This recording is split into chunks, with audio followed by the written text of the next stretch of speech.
இயேசுவின் நாமத்தினால எல்லாரையும் வாழ்த்தி வரவேற்கிறேன். இன்னைக்கு ஏசப்பா உங்க கூட பேச போற அந்த வார்த்தை என்ன தெரியுமா? வாலிப தம்பி, தங்கச்சி இந்த வீடியோ எல்லாம் உங்களுக்கு மட்டும் தான். ஓகேவா? ஏசப்பா கிட்டேருந்து யாரெல்லாம் தூரமா இருக்கிறீங்களோ, இந்த ஊமைய மட்டும் உங்களுக்காக ஆண்டவர் சொல்லணும் அப்படின்னு சொல்லிட்டு என் மூலமா நினைக்கிறாரு. ஸோ தயவு செஞ்சு இந்த ஊமைய கேளுங்க.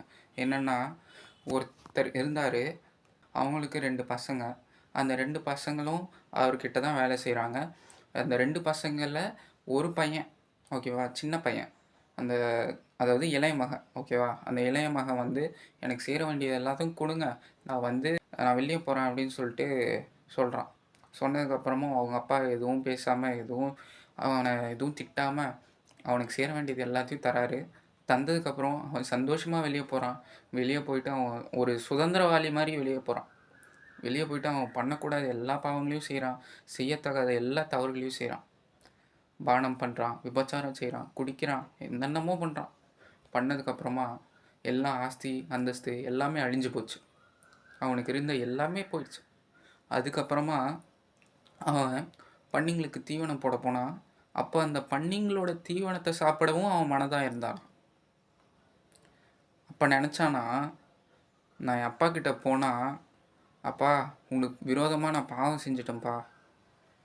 இனி உங்களுடைய மகன், மகள் என்று சொல்வதற்கு நான் பாத்திரன் இல்லப்பா. தயவு செஞ்சு உங்க கூலிக்காரனாவாச்சும் என்ன வச்சுக்கோங்க" அப்படின்னு சொல்லிட்டு சொல்ல மனதா இருந்தானாம் அவங்க அப்பாகிட்ட. அவன் திரும்பி அவன் வீட்டுக்கே போலாம் அப்படின்னு சொல்லிட்டு நெனச்சு, அவன் போனானாம். தூரத்துலேருந்து அவங்க அப்பா பார்த்துட்டு, "நீ எதுக்குப்பா வந்த? திரும்பி போ" அப்படின்னு சொல்லிட்டு அவன விரட்டி அடிக்கலையாம்.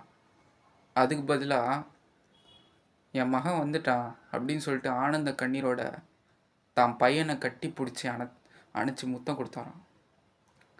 ஸோ இதுதான் வாலிப தம்பி, தங்கச்சி, வாலிப மக்களே யார் இத பார்த்துக்கிட்டு இருந்தாலும் சரி, ஏசப்பா உங்கள அழைக்கிறாருங்க. நீங்க பாவத்துல விழுந்து ஏசப்பா கிட்டேருந்து விலகி போயிட்டீங்களா? உங்கள பார்த்து தான் ஏசப்பா சொல்றாரு, "மகனே, மகளே, என்கிட்ட தயவு செஞ்சு திரும்ப வந்துடு. நான் உனக்கு சந்தோஷத்தையும், நிம்மதியும் தருவேன்னு" சொல்லிட்டு. இது உங்கள பார்த்து தாங்க சொல்றாரு.